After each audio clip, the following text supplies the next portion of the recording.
আমাদের অনন্য স্টোরি সকল প্রকার পার্ট গল্প দেখতে আমাদের চ্যানেলটি সাবস্ক্রাইব করে পাশে থাকা বেল আইকনটিতে ক্লিক করে অল নোটিফিকেশন অন করে দিন।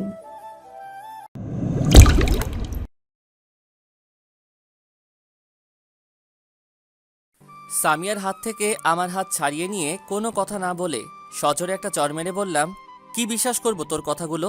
তাহলে কি এই ফটো আর ভিডিওগুলো মিথ্যা? তোকে আমি আমার সবটা দিয়ে ভালোবেসেছিলাম, কিন্তু সেটা তোর পছন্দ হলো না। তুই পরপুরুষের সঙ্গে অশ্লীল কর্মে লিপ্ত হয়ে গেলি। এটাই ছিল তোর সারপ্রাইজ? আসলে একটা কথা জানিস কি, কুকুরের লেজ কখনো সোজা হয় না।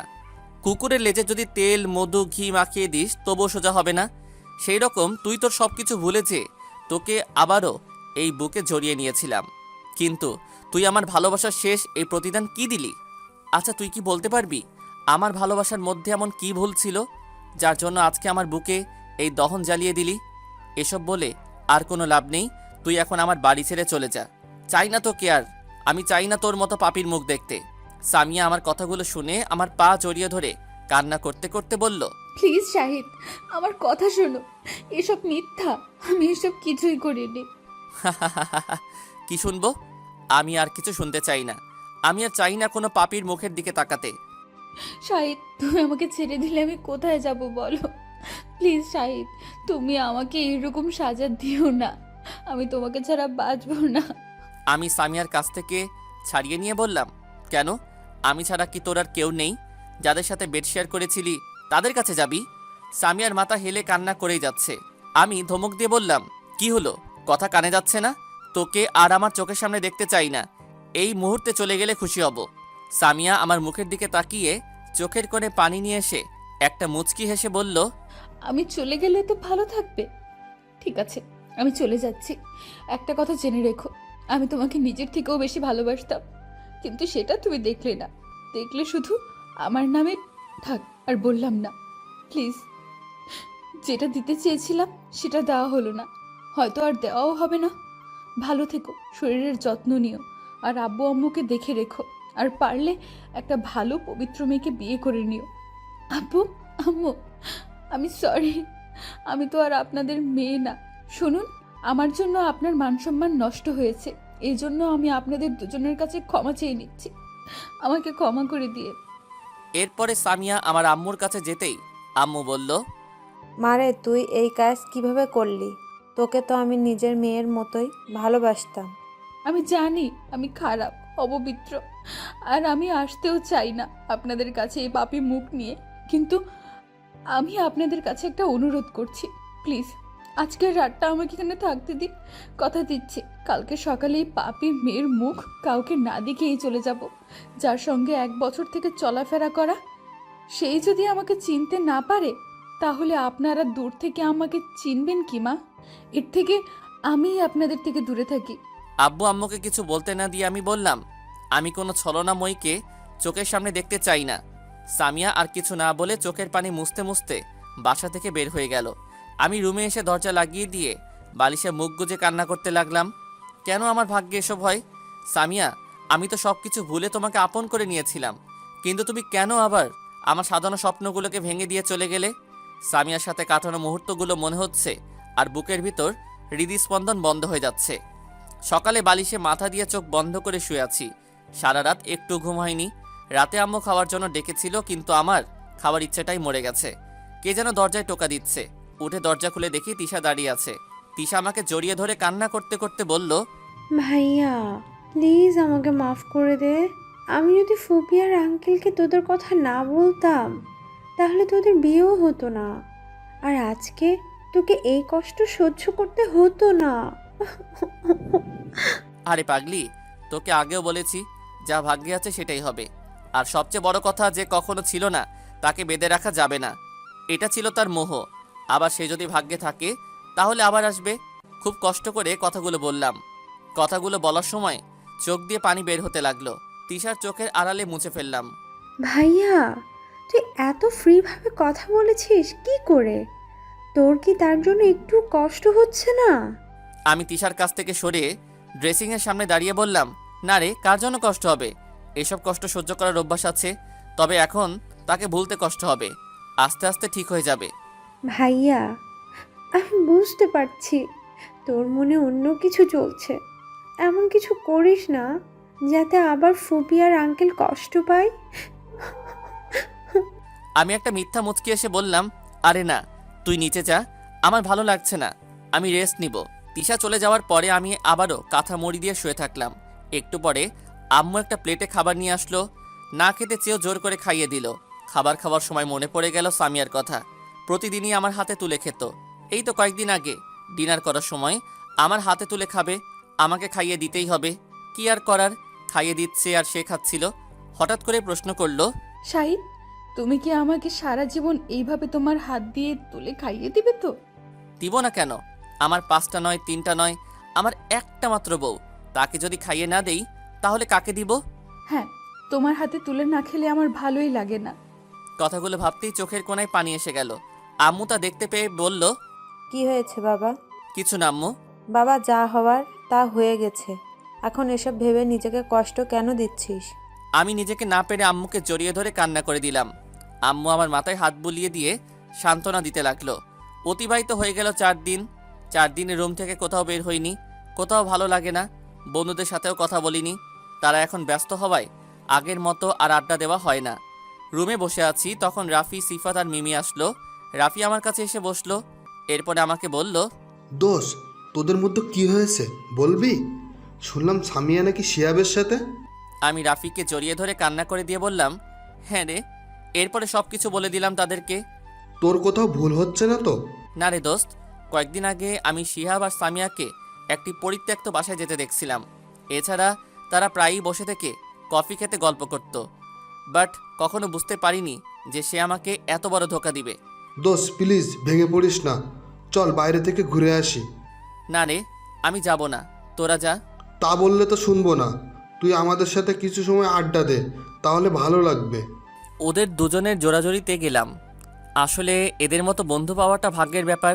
আমি যাতে ভেঙে না পড়ি সেই জন্য তারা তাদের কর্ম ফেলে রেখে আমাকে সময় দিচ্ছে। কিছুক্ষণ আড্ডা দিয়ে বাসায় ফিরলাম। যেখানেই যাই সেখানেই সামিয়া নামক এক প্রতারকের উপস্থিতি টের পাই। কেটে গেল 3টা বছর। এই 3টা বছর আমার কাছে মনে হয়েছিল 3 যুগ। এখনও সামিয়ার কথা মনে হলে চোখ দিয়ে পানি পড়ে। খুবই ভালোবাসতাম, ভুলতে পারবো না তাকে, বসাতে পারবো না সেই জায়গায় অন্য কাউকে। আব্বু, আম্মু, সাফিয়া আর আমি রাজশাহীতে থাকি। আব্বু তার জব থেকে অবসর গ্রহণ করেছে। সামিয়ার আব্বু আম্মু মাঝে মাঝেই আমাদের বাসায় এসে বেড়ে যায়। তারা আসতে চায় না, আর আসবে বা কোন মুখ নিয়ে, কিন্তু আমি তাদেরকে জোর করে নিয়ে আসি। কেননা সামিয়া চলে যাওয়ার পর থেকেই সামিয়ার আম্মু খুবই অসুস্থ হয়ে পড়ে। ডাক্তার বলেছিলেন রুগীকে সবসময় হাসি খুশি রাখতে হবে। এরপর থেকেই সামিয়ার আব্বু সামিয়ার আম্মুকে হাসি খুশি রাখার চেষ্টা করে, কিন্তু কোনো কাজ হয় না। একা একা কিভাবে একটা মানুষকে হাসি খুশি রাখবে? হাসি খুশি রাখলেও তো আর একাকিত্ব কাটবে না। এছাড়া একটা রুগীর প্রয়োজন যথেষ্ট সেবা। বিভিন্ন দিক বিবেচনা করে আমি নিয়ে আসি আমার বাসায়। এখানে কয়েক মাস থাকার পরে মোটামুটি সুস্থ হয়ে ওঠে, আবার চলে যায় নওগাঁয়। কয়েকদিন পর পর আসে, আর অবাক করা বিষয় হলো একটা অপরিচিত নাম্বার থেকে কল আসে। আমি কলটা রিসিভ করলেই একটা ছোট্ট মেয়ে বাচ্চা বলবে, বাবাই বাবাই। বাচ্চাটির মুখে বাবাই বাবাই শুনে চমকে যাই। মনে হয় সে আমার খুবই পরিচিত। আমি দ্বিধায় পড়ে যাই, কে এই বাচ্চাটা, আর আমাকেই বা বাবাই বাবাই বলে ডাকছে কেন? আমি বলি, আম্মু আমি তোমার বাবাই না। এই কথা শোনাতে সাথে সাথে কল কেটে দেয়। বেশ কয়েকবার ফোন দিয়েছিল, কিন্তু প্রতিবারই ভিন্ন ভিন্ন নাম্বার থেকে পরে কল দিলে সেই নাম্বারে আর কল ঢোকে না।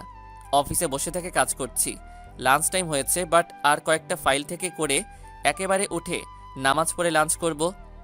ফাইল চেক করছি, এমন সময় ফোনটা বেজে উঠল। হাতে দেখি অপরিচিত নাম্বার থেকে এসেছে। রেখে দিলাম, আবার ফোন দিল, আবার রেখে দিলাম। কিছুক্ষণ পর আবার দিল। এবার রেগে গেলাম। কাজের জন্য তাড়াহুড়ো করছি, বাট বারবার কল দিতেই আসে। রিসিভ করে যেমনি বলবো আপনা, তখনই ছোট্ট বাচ্চাটি বলছে, আসসালামু আলাইকুম বাবাই, লাঞ্চ করলে তো? বাচ্চাটার কথা শুনে আমার মুখ কিছুক্ষণের জন্য হা হয়ে গেল। মুখ দিয়ে আপনা আপনি বের হয়ে গেল, না আম্মু করিনি, তুমি করেছো? করেছি। তুমি তাড়াতাড়ি লাঞ্চ করো, না হলে আমার মামুনি রাগ করবে। কথাটি শুনে বুকের বাঁ পাশটা ধরফর করতে লাগলো, আর চোখ দিয়ে পানি পড়তে লাগলো। মনে হচ্ছে বাচ্চাটা আমার কোনো আপনজন, কিন্তু কে হবে? আমি তো আর সামিয়া ছাড়া অন্য কাউকে বিয়ে করিনি। আর বাচ্চাটা কি সামিয়ার? সামিয়ার হলে তো না, আর ভাবতে পারছি না। অফিস শেষ করে বাসায় আসলাম। বাসায় এসে দেখি সামিয়ার আব্বু আম্মু এসেছে। তাদের সঙ্গে কথা বলে রুমে এসে ফ্রেশ হতে লাগলাম। ফ্রেশ হয়ে নিচে আসলাম। আর হ্যাঁ, সামিয়ার আব্বু আম্মু আমাদের বাসায় 2 দিন থাকবে। প্রতিবারই 2-3 দিন থেকে যায়।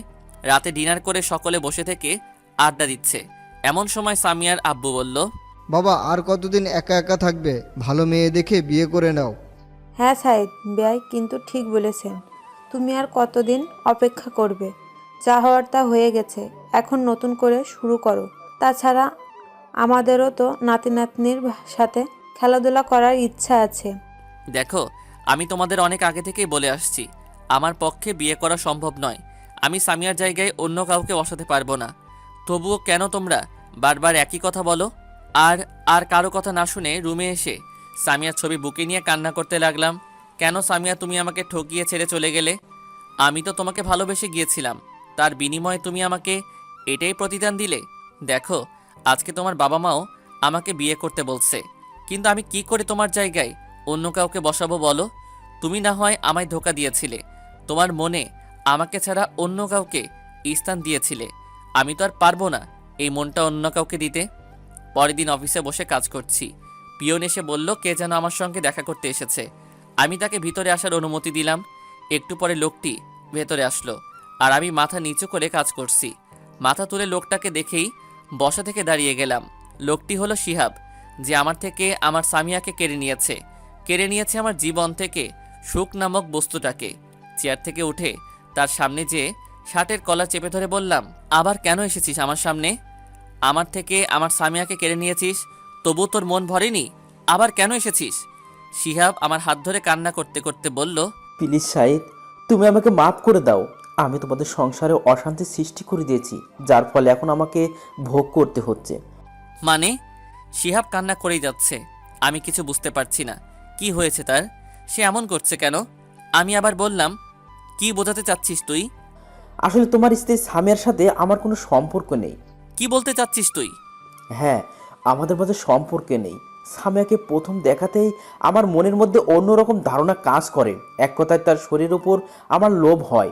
কয়েকদিন পর সে আমার নাম রেপ কেস লিখে নিষেধ করলেও শুনিনি। এটার রাগ এবং তার শরীরের উপর লোভ আমাকে তার প্রতি হিংস্র করে তোলে। এরপর সামিয়াকে রেপ করার চেষ্টা করি, কিন্তু সেদিন তোমার জন্য ব্যর্থ হই। কয়েকদিন পর শুনলাম তোমার সাথে বিয়ে হয়েছে। সেদিন কলেজে তাকে ওই কথাগুলো বলেছিলাম, কিন্তু কথাগুলো শুনে সে আমাকে নানাভাবে অপমান করে। তারপরে তুমি আমাকে মেরেছিলে। সেদিনই আমি প্রতিজ্ঞা করেছিলাম তোমাদের সুখের সংসারে আমি অশান্তি সৃষ্টি করব, দুজনকে আমি আলাদা করব। কিন্তু এই সিদ্ধান্তটাই ছিল আমার জীবনের সবচেয়ে বড় ভুল। শিহাব কথাগুলো বলেই কান্না করতে লাগলো। শিহাবের উপর আমার খুব রাগ উঠল। আমি যেই তাকে মারতে যাব, তখন সে আমার হাত ধরে বলল, প্লিজ তুমি আমার কথাগুলো আগে শোনো, এরপরে তুমি আমাকে যা শাস্তি দিবে তা মেনে নিব। তোমাকে এই কথাগুলো বলার জন্য তোমাকে 2 বছর ধরে হন্য হন্য করে খুঁজেছি, কারণ তোমাকে সত্যটা না জানালে আমি পৃথিবীর বুকে খুব বড় পাপী হয়ে বেঁচে থাকবো। বল। সেদিন আমাকে থানায় নিয়ে যাওয়া হয়। আমার নামে জরিমানা করা হয়েছিল, সেগুলো পরিশোধ করে থানা থেকে বের হয়ে আসি আর ভাবতে থাকি কিভাবে আমি আমার প্রতিশোধ নিব। এর ঠিক 1 বছর পর থানায় যেয়ে তোমার স্ত্রী সামিয়ার সাথে দেখা করে মাপ চাই, সে মাপ করে দেয়। এরপর তাকে বন্ধু হওয়ার অফার দেয়। সে রাজি হতে না চাইলেও তাকে ব্ল্যাকমেইল আর মিথ্যা কথা বলে রাজি করায়। আমার উদ্দেশ্য ছিল তোমার থেকে তোমার স্ত্রীকে আলাদা করা, কিন্তু তোমার স্ত্রী আমার চক্রান্তটা ধরতে পারেনি। তার সাথে গল্প করা, কফি খাওয়া প্রায় প্রতিদিনই হতো, আর এগুলো ফটো তুলে আমার লোক তোমার ইমেলে পাঠিয়ে দিত। কিন্তু বিশ্বাস করো, তার সাথে আমার কোনো শারীরিক সম্পর্ক গড়ে ওঠেনি। তাহলে তোরা দুজনে পরিত্যক্ত অবস্থায় থাকা বাসায় গিয়েছিলি কেন? তোমার স্ত্রী তোমাকে খুব ভালোবাসতো, আর সে তোমাকে সারপ্রাইজ দেওয়ার জন্য ওই বাসাটা কিনে তোমার নামে একটা হাসপাতাল করতে চেয়েছিল, যেখানে সে গরিবদের বিনামূল্যে চিকিৎসা প্রদানের ব্যবস্থা করবে। আর বাসাটা দেখার জন্য সে আমাকে নিয়ে গিয়েছিল, তোমাকে নিয়ে যায়নি, কারণ সে তোমাকে সারপ্রাইজ দিবে বলে। শিহাবের কথা শুনে আমি মাথায় হাত দিয়ে বসে পড়লাম। সামিয়া আমাকে এত ভালোবাসতো, আর আমি তাকে সন্দেহ করলাম? ছি! পরক্ষণে মনে পড়ল ভিডিও আর ফটোগুলোর কথা, যেগুলো ছিল শিহাব আর সামিয়ার অন্তরঙ্গ মুহূর্তের। তাহলে ভিডিও আর ফটোগুলো? সেগুলো ছিল এডিট করা। আমি চেয়েছিলাম ভিডিও আর ফটোগুলো তোমাকে দেখালে তুমি তাকে ভুল বুঝে বাসা থেকে বের করে দিবে, আর সে আমার কাছে সাহায্য চাওয়ার জন্য আসবে। কারণ এখানে আমি তার বেস্ট ফ্রেন্ড হয়েছিলাম, আর আমার কাছে আসলেই আমি তাকে বিয়ে করে নিব, এতে আমার প্রতিশোধ নেওয়াও হবে, আবার তাকে দ্বারা আয়ও হবে। কিন্তু সেদিনের পর থেকে তাকে আর দেখতে পাইনি। তাকে বিয়ে করার কথা আব্বুকে বললে আব্বু আমার কাছে সামিয়ার সম্পর্কে সব বলে দেয়, আমি কি করেছিলাম তাও বলে দেয়। কারণ আমার বিশ্বাস ছিল আব্বু আমাকে কিছুই বলবে না, কিন্তু না, আব্বু সেদিন এসব শোনার পর আমাকে একটা চড় দিয়ে বাসা থেকে বের হয়ে যেতে বলে, আর আমাকে কুলাঙ্গার সন্তান, পাপী আর অনেক ভাষায় গালিগালাজ করে। সেখানে আমার সাথে আমার বন্ধু আর্ক আর মেহেদি ছিল। আমি তাদেরকে নিয়ে বাসা থেকে বের হয়ে আসি আর তাদের সাথে আলোচনা করি কিভাবে আব্বুকে মেরে ফেলতে পারবো, কারণ তাকে মেরে না ফেললে আমি সামিয়াকে বিয়ে করতে পারবো না। বন্ধুরা নিষেধ করা সত্ত্বেও আমি শুনিনি। সেদিন রাতে আম্মু নানুর বাসায় যাই। সেদিন রাতে আব্বুর খাবারে ঘুমের ওষুধ মিশিয়ে দিই এবং রাতে বালিশ চাপা দিয়ে হত্যা করি। কথাগুলো বলেই শিহাব পাশে থাকা চেয়ারে বসে পড়ে। আর শিহাবের প্রতি আমার যা রাগ হচ্ছে তা বলে বোঝাতে পারবো না। শিহাব আবার বলতে শুরু করলো, আব্বু মারা যাওয়ার ফলে আম্মু খুবই ভেঙে পড়ে। তবে আম্মু জানতো না যে আমি আব্বুকে হত্যা করি। আমরা দুইজন বন্ধু ছাড়া এই বিষয়ে আর কেউ জানতো না। আর এই দুই বন্ধু ছিল আমার শেয়ার পার্টনার। আমরা তিনজন মিলে ড্রাগসের ব্যবসা করতাম, যেটা কেউ জানতো না, এমনকি আমাদের মা বাবাও না। দিন যায় আর আম্মু আর আব্বুর মৃত্যুর শোক অসুস্থ হয়ে পড়ে এইভাবে কেটে যায় 1 বছর। আম্মু বিছানায় শুয়ে থাকতো, প্যারালাইসিসে আক্রান্ত হয়ে যায়। তার কিছুদিন পর আম্মুর একবার হার্ট অ্যাটাক হয়। ডাক্তার বলেছেন এই অবস্থায় যদি রোগী আর একবার হার্ট অ্যাটাক করে তাহলে তাকে বাঁচানো যাবে না। আম্মু কথা শুনতে পারতো, বুঝতে পারতো, কিন্তু বলতে পারতো না। আম্মু অসুস্থ থাকায় সব সময় আম্মুর পাশে থাকতাম, যার ফলে বন্ধুদের সাথে ব্যবসায় বেশি সময় দিতে পারতাম না। লাভের টাকা 3 ভাগের 1 ভাগ চাইলে তারা দুজন আমাকে দিতে অসম্মতি জানায়। আমি রেগে গিয়ে অর্কে কয়েকটা চড় মারি। অর্ক রেগে আমাকে মারতে শুরু করে। এক পর্যায়ে আমাদের মধ্যে বিভেদ সৃষ্টি হয় আর সে আমার আম্মুকে আমার আব্বুর হত্যার কথা জানিয়ে দেয়। আম্মু কথাটা শুনতে পারায় সাথে সাথে হার্ট অ্যাটাক করে মারা যায়। আমি আমার কর্মের ফল পেয়েছি।